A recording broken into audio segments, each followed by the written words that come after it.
In Maths Today, your learning objective is to read and write decimal numbers as fractions.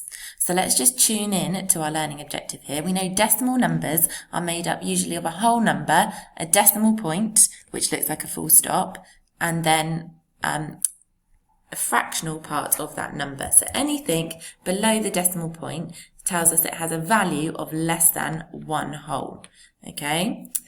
And we are going to be converting decimal numbers into fractions. And we've been looking at fractions a lot recently, and we know fractions, a fraction has a numerator, the top number, and a denominator. Okay? And the denominator tells us how many parts the whole is divided into, and the numerator tells us how many parts of the whole that you have. So let's recap our learning and see if you can answer any of these questions. These are all things that you've previously learnt. If you're not sure, go back and look at last week's video to help you. So here, the first question, you have 2 lots of 1/10. Okay, so if the whole had 10 parts, but you had 2 of them, how many parts out of 10 would you have altogether? Here it says 6 lots of what fraction equals 3 wholes? Here we have 8 lots of 1/4. So if you look at the denominator of this fraction, the denominator is 4. So that tells me the whole has 4 parts. So I've drawn it out as if it was a chocolate bar here. So I know the whole has 4 parts, but I have 8 parts of that whole. So I have 1, 2, 3, 4, 5, 6, 7, 8. So once I colour in those 8, how many wholes do I have altogether? I have, well, you can answer it. 1/10 of 2. So remember, when we're finding a fraction of an amount, we always take the whole number and we divide it by the denominator. So what fraction here of 6 equals 3? Okay, so what is 6 divided by to get 3? That would be your denominator. Here you've got 1/4 of 8. Okay, so look back at the videos, but you should know the answers to these questions. Right, moving on today, our steps to success. When we are learning about fractions and decimals, the first thing we need to do is look closely at the number here. And you can see this here, we have a whole number, 25, and that's made up of 2 10s and 5 1s. Then we have our decimal point here, okay? So it tells us anything below the decimal point is a fractional part of a number, okay? It's not a whole number, it has a value less than 1. Okay, so then we would look at our place value chart. We've seen this place value chart many times before, but normally we see it thousands, hundreds, tens, ones. Okay, but now we have a decimal point and it goes below 0. So that is made up of numbers tenths, hundreds, and thousands. So this 3 here is 3 tenths, 3 parts out of 10. It's not a whole number. The 8 has a value of 8 hundredths. Okay, it's 8 parts out of 100. And then we have 6 thousandths. That is 6 parts out of 1,000. Okay, so think carefully about your place value and then put the digits.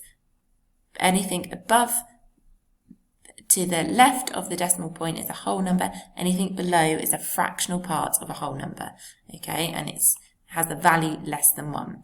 So let's look at it with our pictures, okay? So here we have 17.48. So 17 is the whole number, okay? It's made up of 1 10 and 7 1s. So it's 17 wholes. The decimal point is here. So that tells us that 4 and 8 is a fractional part of a whole number. Okay, it's less than 1. So this 4 here represents 4 tenths. And we can see here it's 4 parts out of 10. The 8 represents 8 hundredths. It's 8 out of 100. Okay, it's not a full number, not a whole number. So I'm going to add this YouTube clip to your Seesaw link so you can watch this as well. But it says here, what is the value of each of these digits? So the first thing you're going to be doing is getting a decimal number and you're going to be putting it into its place value. So now this 1, because it's to the left of the decimal point, has the value of 1 whole. The decimal point goes here. The 4 is 4 tenths. Then we have 5 hundredths and 6 thousandths. They are all fractional parts of numbers. Okay, right. So can you now, your challenge here is you have 4 decimal numbers, 0.28, 0.65, 0.07, 1.26. Could you partition these numbers? And when we partition, it's when we break down the numbers and we share what the value of each digit is. So this is an example for you. You have 0 wholes and the decimal points, and we have 2. We know this would be 2/10 and then 1/100. So can you do that in your book now with these 4 numbers and show me the value of each digit? Okay, once you have done that, you might want to pause the video. Once you have done that, in your book, can you try these? You have 5 numbers here made up of whole numbers and decimal. They're all decimal numbers because they have a decimal point. Could you please write out your place value holders, your 10 ones, then your decimal point, your tenths, hundreds and thousands, and could you place these numbers into the place value chart? So if I was going to start here, I would do 0. I know that's the whole number. 4 is 4/10, and then 5 has the value of 500, so it'd be 0.45. So can you do that with the rest of these numbers, please? Put them in a place value chart. Right.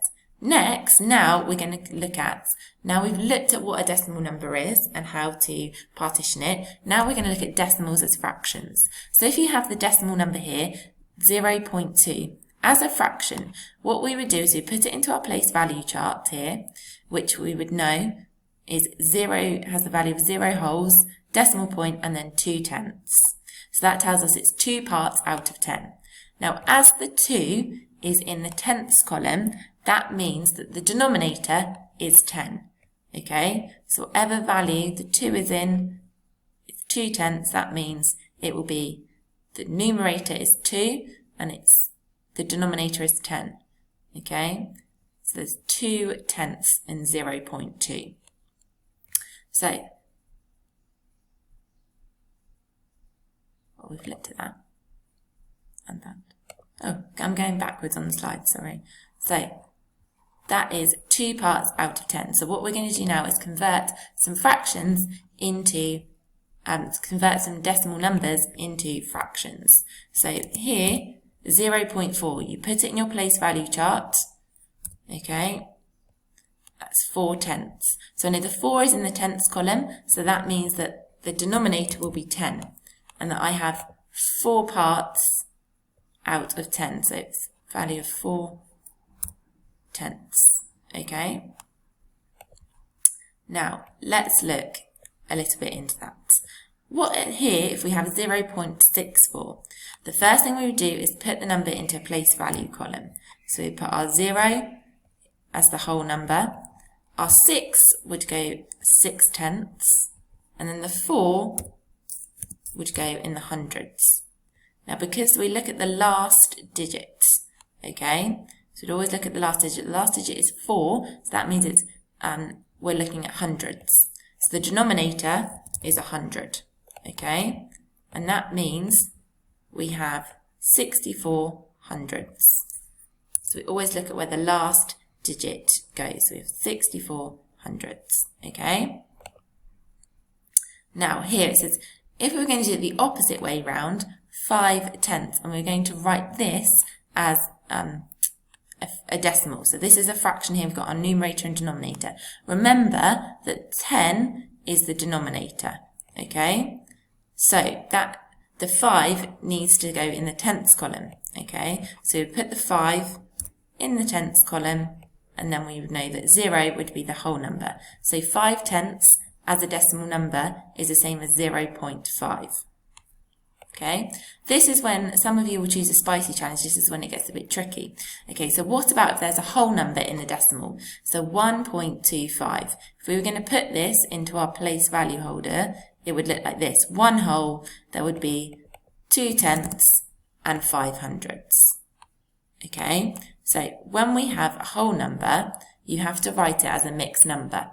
So we would write 1 whole, the 5 is in the hundreds column. Okay, so that means we have the denominator of the fraction is going to be 100, and that means we have 25 hundredths, okay? So it's just as simple as that. You just have a whole number and then a fraction. So it's a mixed number. So this one here, 1.45. What you would do is you place that into your place value column and then you would convert it. So we know you have one whole, so we'd write it as a mixed number. We'd write 1. The 5 would go into the hundredths column.